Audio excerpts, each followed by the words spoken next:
नमस्कार मित्रांनो, भावी शिक्षक आणि शिक्षिकेंनो, टिप्स फॉर टीईटी मध्ये मी अक्षय वेरकर तुम्हा सर्वांचं स्वागत करतो।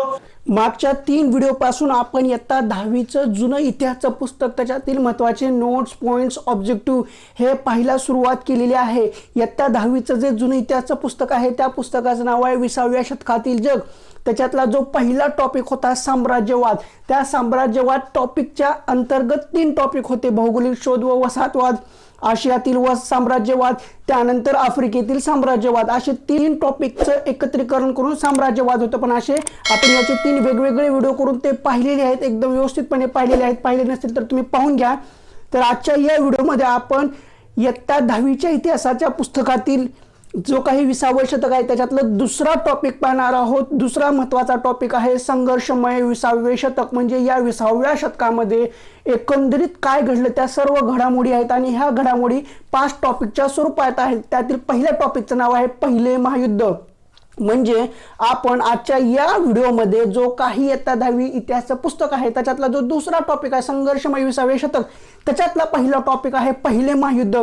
तर आपण आजच्या या व्हिडिओमध्ये पहिले महायुद्ध याच्याबद्दल एकदम सविस्तर माहिती पाहणार आहोत। म्हणजे पहिलं महायुद्ध कसं घडलं, त्याची घडामोड कशी चालू झाली, त्याच्या हालचाली कशी चालू झाल्या, पहिल्या महायुद्धाची कारणे काय होती, मग त्याच्यामधला कैसर विल्यमचा रोल काय होता, कैसर विल्यम दुसरा कोण होता, मग पहिल्या महायुद्धाची वाटचाल कशी होती, त्याचे परिणाम काय होते, हे सर्व आपण या व्हिडिओमध्ये पाहणार आहोत। तर आता डायरेक्ट आपण पहिले महायुद्ध सुरुवात करू।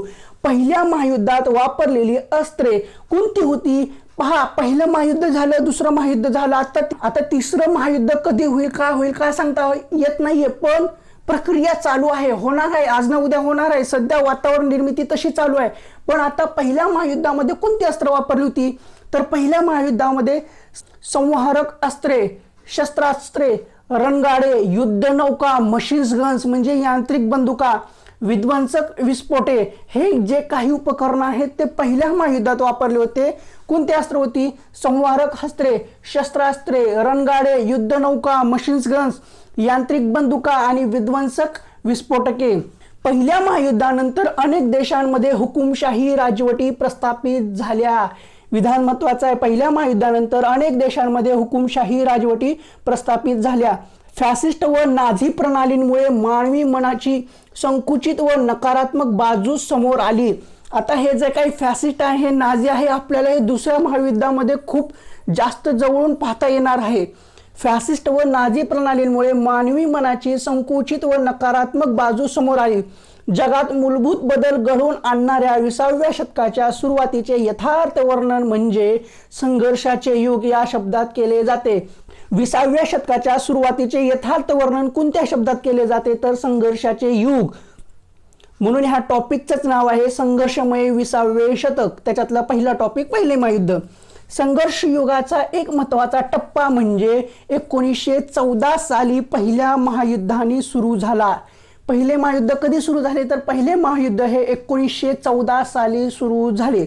आता पहिल्या महायुद्धाची कारणे कोणती होती, तर पहिल्या महायुद्धाचं पहिलं कारण होतं युरोपीय राष्ट्रांचा साम्राज्यवाद, पुन्हा त्याच्यातील आक्रमक राष्ट्रवाद, लष्करवाद आणि राजनैतिक गटबाजी, हे असे कारण होते पहिल्या महायुद्धाला कारणीभूत असलेले।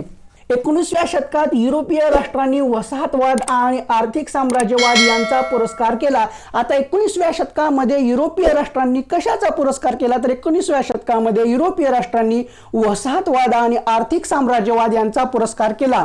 जर्मनी व इटली हे नवोदित राष्ट्र वसाहती मिळवण्याच्या दृष्टीने स्पर्धेत उशिरा उतरली। लक्षात घ्या, जर्मनी व इटली ही जी काही नवोदित राष्ट्र आहेत ती वसाहती मिळवण्याच्या दृष्टीने स्पर्धेमध्ये उशिरा उतरली। इंग्लंड व फ्रान्स वसाहतवादाच्या स्पर्धेत आघाडीवर होते। उशिरा कोण उतरले, आघाडीवर कोण होते? विधान महत्वाचे आहेत। इंग्लंड व फ्रान्स वसाहतवादाच्या दृष्टीने म्हणजे वसाहतवादाच्या स्पर्धेत आघाडीवर होते आणि जर्मनी व इटली हे उशिरा उतरले। माझे राष्ट्र, माझ्या राष्ट्रीय परंपरा या सर्वश्रेष्ठ असून अन्य राष्ट्रे कमी दर्जाची आहेत, अशी श्रेष्ठत्वाची भावना आक्रमक राष्ट्रवाद म्हणून युरोपात विकसित झाली। जर्मन, रशिया, ऑस्ट्रेलिया ही राष्ट्र नवे प्रदेश हस्तगत करण्यासाठी धडपड करू लागली। युरोपमध्ये राष्ट्रीय शस्त्रसज्जता हाच शांतता टिकवण्याचा मार्ग आहे, ही मनोवृत्ती प्रभावी ठरली. कुठे? युरोपमध्ये राष्ट्रीय शस्त्रसज्जता हाच शांतता टिकवण्याचा मार्ग आहे, ही मनोप्रवृत्ती प्रभावी ठरली. आपले प्रश्न सोडविण्यासाठी युद्ध हाच एकमेव मार्ग आहे, अशी युरोपियांची धारणा झाली. सध्या सुद्धा तशीच आहे. आपले प्रश्न सोडवण्यासाठी युद्ध हाच एकमेव मार्ग आहे, अशी युरोपियांची धारणा झाली. सध्या तेच चालू आहे. आणि आपली कशी आहे? बातचीत पे बातचीत, बोलून सर्व काही ठीक होईल.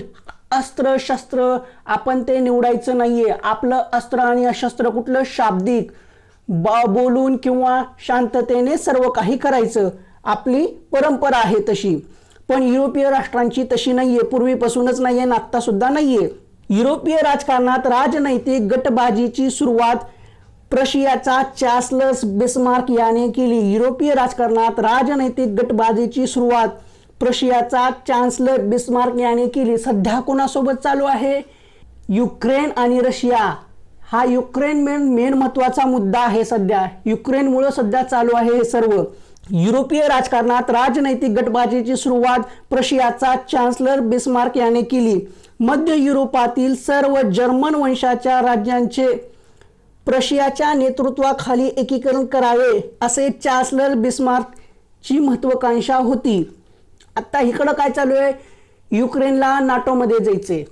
पुतीन साहेब म्हणतात जाऊ द्यायचं नाही. एकदा का युक्रेन तिकडे गेलं तर ते सर्वच्या सर्व मिळून रशिया संपुष्टात आणू शकतात, म्हणून रशिया नाटोमध्ये युक्रेनला जाऊ देत नाही. त्याच्यामध्येच हेच असं चालू आहे.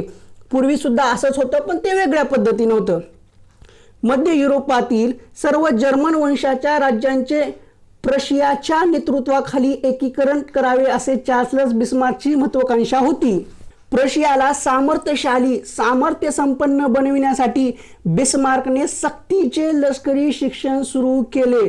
प्रशियाला सामर्थ्य संपन्न बनविण्यासाठी बिस्मार्कने सक्तीचे लष्करी शिक्षण सुरू केले. बिस्मार्कच्या काळात प्रशियाने 1866 मध्ये ऑस्ट्रियाचा तर 1870 मध्ये फ्रान्सचा पराभव केला व 1871च्या फ्रँकफर्टच्या तहानुसार फ्रान्सचे अल्सेस व लॉरेन हे प्रदेश बळकावले. बिस्मार्कच्या काळात प्रशियाने 1866 मध्ये ऑस्ट्रियाचा पराभव केला. बिस्मार्कच्या काळात प्रशियाने 1870 मध्ये फ्रान्सचा पराभव केला आणि 1871च्या फ्रँकफर्टच्या तहानुसार फ्रान्सचे अल्सेस व लॉरेन हे प्रदेश बिस्मार्कच्या काळात प्रशियाने बळकावले. कोणते प्रदेश? अल्सेस व लॉरेन हे प्रदेश बिस्मार्कच्या काळात प्रशियाने बळकावले. इंग्लंड व फ्रान्स एकत्र येऊ नये याची बिस्मार्कने दक्षता बाळगली. सध्या युक्रेन नाटोमध्ये जाऊ नये म्हणून रूस तसं करत आहे, म्हणजे रशिया तसं करत आहे. युक्रेन नाटोमध्ये जाऊ नये म्हणून रशिया दक्षता घेत आहे. तसंच इंग्लंड व फ्रान्स एकत्र येऊ नये याची बिस्मार्कने दक्षता बाळगली. बलाढ्य इंग्लंडला न दुखविण्याचे धोरण बिस्मार्कने स्वीकारले. बलाढ्य इंग्लंडला न दुखविण्याचे धोरण कोण स्वीकारले? तर बिस्मार्कने स्वीकारले. सध्या बलाढ्य कोण आहे? सध्या बलाढ्य अमेरिका आणि चीन आहे. इटली व फ्रान्स यांच्यातील धार्मिक व वसाहत विषयक वैमनस्याचा फायदा घेऊन बिस्मार्कने इटलीला आपल्या गटात सामील करून घेतले. 1882 मध्ये जर्मनी, ऑस्ट्रिया, इटली यांच्यात त्रिराष्ट्र मैत्री करार झाला. त्रिराष्ट्र मैत्री करार कोणाकोणात झाला 1882 मध्ये? तर जर्मनी, ऑस्ट्रिया आणि इटली यांच्यात. 1882 मध्ये जर्मनी, ऑस्ट्रिया, इटली यांच्यात त्रिराष्ट्र मैत्री करार झाला. बिस्मार्कने गटबाजीच्या राजकारणात रशियाला पोलंड विरुद्धच्या युद्धात सहकार्य करून रशियाशी मैत्रीपूर्ण संबंध प्रस्थापित केला. बिस्मार्कने गटबाजीच्या राजकारणात रशियाला पोलंड विरुद्धच्या युद्धात सहकार्य करून रशियाशी मैत्रीपूर्ण संबंध प्रस्थापित केले. युरोपच्या राजकारणात फ्रान्सला एकाकी पाडण्यात बिस्मार्क यशस्वी ठरला. युरोपच्या राजकारणात फ्रान्सला एकाकी पाडण्यात बिस्मार्क यशस्वी ठरला. सध्या ह्याच्यामध्ये रूसला एकाकी पाडण्याचे प्रयत्न चालू आहेत. आता कैसर विल्यम्स दुसरा कोण होता त्याच्याबद्दलची माहिती काय आहे ते आपण पाहू. बिस्मार्क नंतर 1888 मध्ये कैसर विल्यम दुसरा जर्मनीचा सम्राट झाला. बिस्मार्क नंतर 1888 मध्ये कैसर विल्यम दुसरा जर्मनीचा सम्राट बनला. विल्यम्सच्या कारकिर्दीत जर्मनीची प्रचंड औद्योगिक प्रगती झाली. जर्मनीची औद्योगिक प्रगती कोणाच्या कालखंडात झाली तर जर्मनीची औद्योगिक प्रगती विल्यम्सच्या म्हणजे कैसर विल्यम्स दुसऱ्याच्या कारकिर्दीत औद्योगिक प्रगती झाली. कोणाची? जर्मनीची. विल्यम्सने चीन व मध्य आफ्रिकेतील काही प्रदेश जिंकले. कैसर विल्यम्स दुसराने कुठले प्रदेश जिंकले तर चीन व मध्य आफ्रिकेतील काही प्रदेश जिंकले. पॅसिफिक महासागरात नाविक तळ उभारण्याच्या दृष्टीने स्पेनकडून कॅरोलिन, पालाऊ आणि मारियाना ही बेटे जर्मनीने विकत घेतली. जर्मनीने कोणती बेटे विकत घेतली? Caroline, Palau, Mariana. जर्मनीने कोणाकडून कॅरोलिन, पालाऊ, मारियाना ही बेटे विकत घेतली तर स्पेनकडून. पॅसिफिक महासागरातील नाविक तळ उभारण्याच्या दृष्टीने स्पेनकडून कॅरोलिन, पालाऊ आणि मारियाना ही बेटे जर्मनीने विकत घेतली. पूर्वेकडील इंग्लंडच्या व्यापाराला हा शहद देण्यासाठी कैसर विल्यम्सने तुर्कस्तानकडून बर्लिन ते बगदाद व तेथून पुढे इराणच्या आखातापर्यंत रेल्वे मार्ग बांधण्याचे अधिकार मिळवले. पूर्वेकडील इंग्लंडच्या व्यापाराला शह देण्यासाठी कैसर विल्यम्सने तुर्कस्तानकडून बर्लिन ते बगदाद व तेथून पुढे इराणच्या आखातापर्यंत रेल्वे मार्ग बांधण्याचे अधिकार मिळवले. इंग्लंड, फ्रान्स व रशिया या राष्ट्रांनी तीव्र विरोध केल्यामुळे हा रेल्वे मार्ग पूर्ण करणे विल्यम्सला जमले नाही. कील कालव्यामुळे जर्मन युद्धनौकांना उत्तर समुद्रात सहज प्रवेश करता आला. कील कालव्यामुळे जर्मन युद्धनौकांना उत्तर समुद्रात सहज प्रवेश करता आला. कैसर विल्यम्सच्या वसाहतवाद व आरमारवाढीबाबतच्या महत्त्वाकांक्षेतून इंग्लंड व जर्मनी या दोन राष्ट्रांमधील संघर्ष वाढत गेला. कोणत्या दोन राष्ट्रांमधील संघर्ष वाढत गेला तर कैसर विल्यमच्या वसाहतवाद व आरमारवाढीबाबतच्या महत्त्वाकांक्षेतून इंग्लंड व जर्मनी या दोन राष्ट्रांतील संघर्ष वाढत गेला. 1902 साली इंग्लंडने पूर्व आशियात जपानशी मैत्री करार केला. जपानशी मैत्री करार इंग्लंडने कधी केला तर 1902 साली.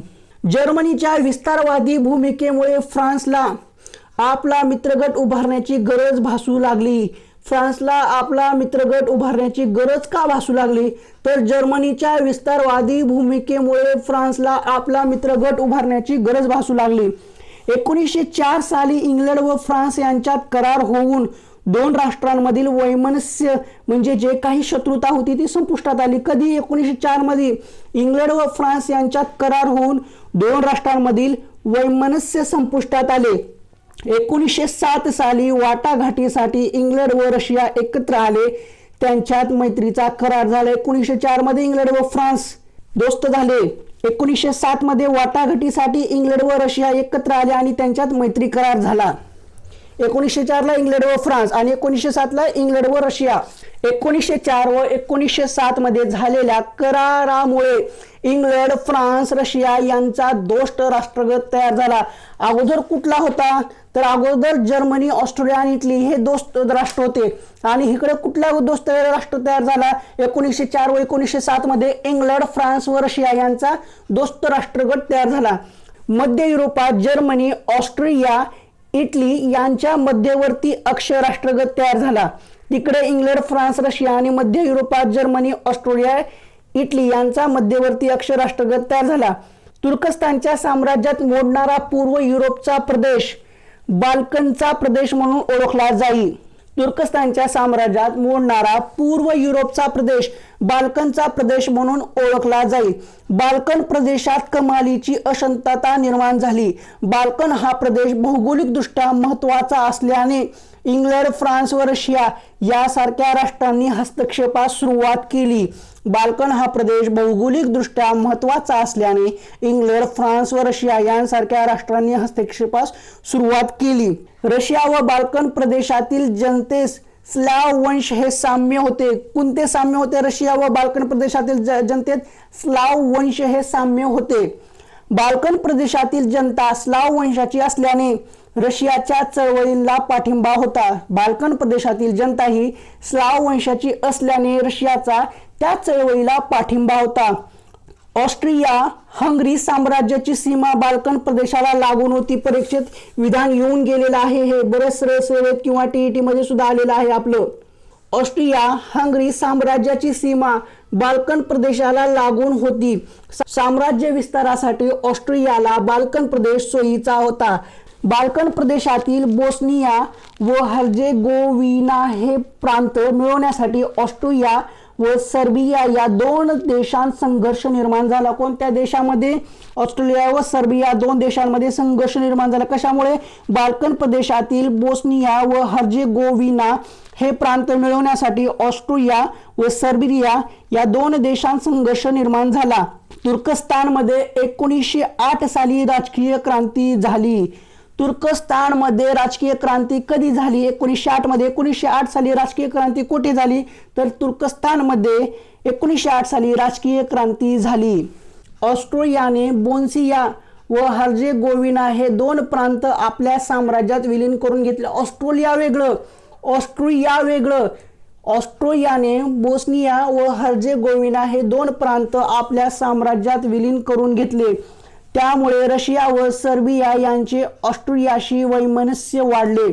बाल्कन प्रदेशातील या गोंधळाचा फायदा घेऊन बल्गेरियानेही आपले स्वतंत्र घोषित केले. कोण? बाल्कन प्रदेशातील या गोंधळाचा फायदा घेऊन बल्गेरियानेही आपले स्वातंत्र्य घोषित केले. आता पहिल्या महायुद्धाचे तत्कालीन कारण कोणते होते आपण ते पाहू. थोडासा क्लिष्ट आणि किचकट भाग आहे. एक दोनदा वाचला ऐकला तर लक्षात होऊन जातो. त्यानंतर दुसरा महायुद्ध तर किती किचकट असेल.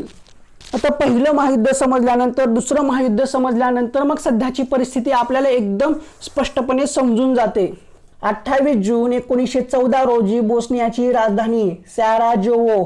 बोस्नियाची राजधानी कुठली? सॅराजेवो. 28 जून 1914 रोजी बोस्नियाची राजधानी सॅराजेवो येथे ऑस्ट्रियाचा युवराज आर्चड्यूक फ्रान्सिस फर्डिनांड याची एक जहाल सर्बियन नागरिकाने हत्या केली. कोण हत्या केली? जहाल सर्बियन नागरिकांनी हत्या केली. हे पहिल्या महायुद्धाचे तत्कालीन कारण होते. आता पहिल्या महायुद्धाची वाटचाल कशी आहे ती पाहू आपण. ऑस्ट्रिया आणि सर्बिया यांचे पूर्वीपासूनच वैमनस्य म्हणजे शत्रुत्व होते. फ्रान्सिस फर्डिनांडच्या हत्येचे निमित्त साधून सर्बियाला चिरडून टाकण्याचे ऑस्ट्रियाने ठरविले. फ्रान्सिस फर्डिनांडच्या हत्येचे निमित्त साधून सर्बियाला चिरडून टाकण्याचे ऑस्ट्रियाने ठरविले. कोणी ठरविले? ऑस्ट्रियाने. सर्बिया विरुद्ध लढण्यासाठी जर्मनीने ऑस्ट्रियाच्या मदतीने आश्वासन दिले. सर्बियाला मान्य होणार नाहीत अशा मागण्या ऑस्ट्रियाने केल्या.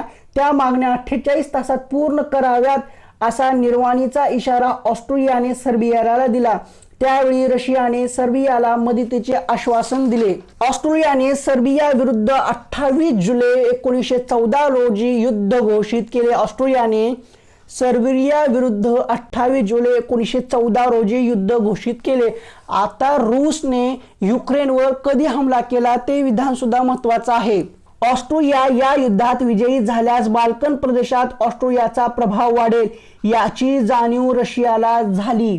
आता जर युक्रेन नाटोमध्ये गेला तर रशियाचा प्रभाव कमी होईल आणि नाटो देशांचा जे काही संघ आहेत, जे काही देश एकत्र आलेले आहेत त्यांचा प्रभाव वाढेल. आणि जर रशियाने इकडे काही कारागूर किंवा डवचाडवची केल्या तर ते सर्वच्या सर्व 30 देश येऊन रशियाच्या विरुद्ध होतील आणि रशियाला चिरडून टाकू शकतात. हा एकच उद्देश आहे की रशिया युक्रेनवर हमला करणे आणि युक्रेनला नाटोपासून दूर ठेवणे. ऑस्ट्रिया या युद्धात विजयी झाल्यास बाल्कन प्रदेशात ऑस्ट्रियाचा पराभव वाढेल त्याची जाणीव रशियाला होती. आता इकडं आपल्या रूसला काय आहे माहितीये का? रूसलाच म्हणजे रशियाला जर युक्रेन तिकडे गेला तर त्या 30 देशांची पॉवर वाढेल आणि इकडे रशियाची म्हणजे रूसची पॉवर कमी होईल असं पुतीन साहेबांना वाटतं. त्यामुळे सर्बियाच्या मदतीला रशियन सेनाची हालचाली सुरू झाल्या. पहिल्या महायुद्धाचं चालू आहे आता. इतक्या वेळा आपण आत्ताच्या गोष्टी करत होतो, आता आपण पहिल्या महायुद्धाबद्दल बोलत आहोत. त्यामुळे सर्बियाच्या मदतीला रशियन सेनेच्या हालचाली सुरू झाल्या. रशियाने आपल्या फौजा मागे घ्याव्यात म्हणून 12 तासांची मुदत दिली. रशियाने आपल्या फौजा मागे घ्याव्यात म्हणून 12 तासांची मुदत दिली. त्रिराष्ट्र करारानुसार इटलीने जर्मनीच्या बाजूने युद्धात उतरणे अपेक्षित होते. आता इथं जर युक्रेन हा नाटो देशात असला असता तर सगळे देश मिळून रशियाला चिरडून टाकले होते. आणखीन युक्रेन नाटोमध्ये गेला नाही म्हणून प्रत्यक्ष नाटो देश म्हणजे जे काही बाकीचे देश आहेत ते प्रत्यक्ष हस्तक्षेप करत नाहीत. म्हणजे प्रत्यक्ष त्यांची आर्मी, प्रत्यक्ष त्यांचे सैन्य त्या युद्धामध्ये येत नाहीयेत. त्रिराष्ट्र करारानुसार इटलीने जर्मनीच्या बाजूने युद्धात उतरणे अपेक्षित होते, मात्र इटली 1915 साली इंग्लंड व फ्रान्सच्या बाजूने युद्धात उतरली. जर्मनीने बेल्जियम व फ्रान्सवर जोरदार आक्रमण केले. जर्मनीच्या आक्रमक भूमिकेमुळे इंग्लंड युद्धात ओढले गेले. 1917 पर्यंत रशिया दोस्त राष्ट्रांच्या बाजूने लढले. आता रशिया 1917 पर्यंत दोस्त राष्ट्रांच्या बाजूने लढले. क्रांतीनंतर रशियात बोल्शेविक सरकार स्थापन झाले. क्रांतीनंतर रशियात कोणते सरकार स्थापन झाले? तर बोल्शेविक सरकार स्थापन झाले. आता जे पुतीनचं सरकार आहे ते कोणतं सरकार आहे हे सुद्धा महत्वाचं आहे, आगामी परीक्षेत ते विचारलं जाऊ शकेल. जर्मनीने इंग्लंड व विरुद्ध या युद्धात फार मोठ्या प्रमाणावर पाणबुड्यांचा युद्धतंत्राचा वापर करण्यास सुरुवात केली. जर्मनीने इंग्लंड विरुद्धच्या या युद्धात फार मोठ्या प्रमाणावर पाणबुड्यांच्या युद्धतंत्रांचा वापर करण्यास सुरुवात केली. इंग्लंडची लुसिटानिया ही बोट जर्मन पाणबुड्यांनी बुडविली. त्यामध्ये अनेक अमेरिकन नागरिकांचा मृत्यू झाला. जर्मन पाणबुड्यांचा अनिर्बंध वापर करू नये असा निर्वाणीचा इशारा अमेरिकेने दिला. सध्या अमेरिका इशारे देत असतो, तेव्हा सुद्धा देत होता. जर्मन पाणबुड्यांचा अनिर्बंध वापर करू नये असा निर्वाणीचा इशारा अमेरिकेने दिला. अमेरिकेने 6 एप्रिल 1917 रोजी जर्मन विरुद्ध युद्ध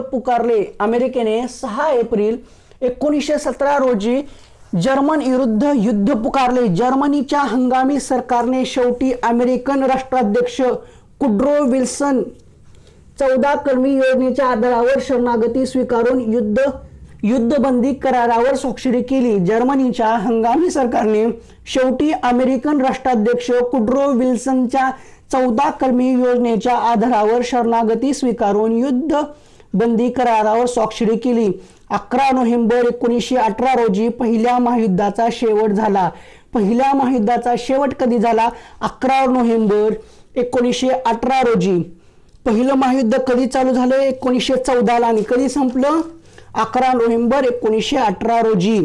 पॅरिस शांतता करारावर 1919 व 1920 मध्ये स्वाक्षऱ्या झाल्या. जर्मनीवर लादण्यात आलेल्या अपमानकारक तह व्हाईसरॉयचा तह म्हणून ओळखला जातो. लक्षात घ्या, जर्मनीवर लादण्यात आलेला अपमानकारक तह व्हाईसरॉयचा तह म्हणून ओळखला जातो. आता पहिल्या महायुद्धाचे काय परिणाम झाले होते ते पाहू आपण. जीवितहानी, संपत्ती, साधन सामग्रीचे प्रचंड नुकसान. 1 कोटी सैनिक मारले गेले होते. पहिल्या महायुद्धामध्ये 1 कोटी सैनिक मारले गेले होते. लाखो लोकांची आहुती पडली. अमेरिका, जपान सोडून उर्वरित जगाला आर्थिक मंदीचा फटका बसला. सध्याच्या जो काही युक्रेन आणि रशियामध्ये युद्ध चालू आहे त्याचा सुद्धा फटका आपल्याला बसत आहे. पेट्रोलचे भाव वाढत आहेत, गॅसचे भाव वाढत आहेत. हे युद्ध असंच चालू राहिलं तर आणखीन मंदी येऊ शकते, आणखीन फटका बसतो. बघा, पहिल्या महायुद्धामध्ये सुद्धा बसला होता. अमेरिका, जपान सोडून उर्वरित जगाला आर्थिक मंदीचा फटका बसला. आता सध्या अमेरिकेला कशाचाही फटका नाहीये. अमेरिकेला उलट फायदा होत आहे अशा गोष्टींचा. त्यावेळेस सुद्धा अमेरिका, जपानला फायदा झाला होता. जागतिक राजकारणात महासत्ता म्हणून अमेरिकेचा उदय झाला. जर्मनी, रशिया, ऑस्ट्रेलिया, हंगरी आदी तुर्कस्तान यांची साम्राज्य नष्ट झाली. कुणाची साम्राज्य नष्ट झाली? जर्मनी, रशिया, ऑस्ट्रेलिया, हंगेरी आणि तुर्कस्तान यांची साम्राज्य नष्ट झाली.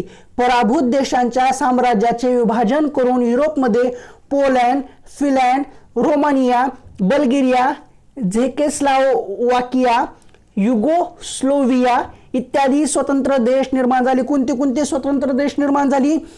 पराभूत देशांच्या साम्राज्याचे विभाजन करून युरोपमध्ये Poland, Finland, Romania, Bulgaria, Czechoslovakia, Yugoslavia इत्यादी स्वतंत्र देश निर्माण झाली. तर कैसर दुसरा विल्यम हा जर्मनीचा, आर्चड्यूक फ्रान्सिस फर्डिनांड ऑस्ट्रेलियाचा, वुड्रो विल्सन अमेरिकेचा राष्ट्राध्यक्ष होता. तर अशा प्रकारे होता हा पहिल्या महायुद्धाचा चॅप्टर. पहिल्या महायुद्धामध्ये एवढ्या काही घडामोडी घडल्या होत्या. आपण इयत्ता 10वीचं जे जुनं इतिहासाचं पुस्तक पाहतोय त्याच्यातल्या महत्त्वाच्या नोट्स, पॉईंट, ऑब्जेक्टिव्ह पाहतोय. त्याच्यामधला पहिला टॉपिक होता वसाहतवाद. त्या वसाहतवादामधले आशियाची वसाहतवाद, आफ्रिकेतली वसाहतवाद आपण ती पाहिली, म्हणजे साम्राज्यवाद तो पाहिला. त्यानंतर त्या वसाहतवादातूनच म्हणजे साम्राज्यवादातूनच पहिल्या महायुद्धाची वाटचाल चालू झाली आणि ते जे युग होतं ते संघर्षमय म्हणजे 20वे शतक होते, संघर्षमय 20वे शतक. आता जो काही संघर्षमय 20वे शतक होतं त्याच्यातला पहिला चॅप्टर होता पहिले महायुद्ध आणि आता आपण तोच चॅप्टर पाहिलेला आहे. आणि आता याच्यानंतरची घडामोड आहे ती रशियन राज्यक्रांती, म्हणजे पहिल्या महायुद्ध झाल्यानंतर रशियन राज्यक्रांती झाली आणि आता जी काही रशियन राज्यक्रांती झाली ती आपण आता पुढल्या व्हिडिओमध्ये पाहणार आहोत. तर हे पहिल्या महायुद्धाबद्दलची माहिती तुम्हाला कशी वाटली, याच्यातले नोट्स, पॉइंट्स, ऑब्जेक्टिव्ह हे तुम्हाला कसे वाटले ते कमेंट बॉक्समध्ये नक्की सांगा. व्हिडिओला लाईक करत जावा, आजकाल लाईक खूप कमी येत आहेत. व्हिडिओला लाईक कमी आले तर पुढले नोट्स का न टाकू असं मला होईल. तर त्यासाठी व्हिडिओला जास्तीत जास्त लाईक करा, व्हिडिओला शेअर करा, तुमच्या प्रतिक्रिया नक्की कळवा, म्हणजे कळवा त्या जेणेकरून तुमच्या मनात काय आहे, तुमच्या प्रतिक्रिया काय आहे, तुम्हाला काय वाटतं ते मला समजेल. म्हणजे आणखीन काही चुकत असेल, अक्षर खराब आहे मान्य, अक्षर खराब आहे म्हणूनच मी जास्त एक्सप्लेनेशन करून सांगतोय, ती गोष्ट बाजूला राहिली. पण काही समजत नसेल, काही चुकत असेल तर ते कमेंट बॉक्समध्ये सांगा.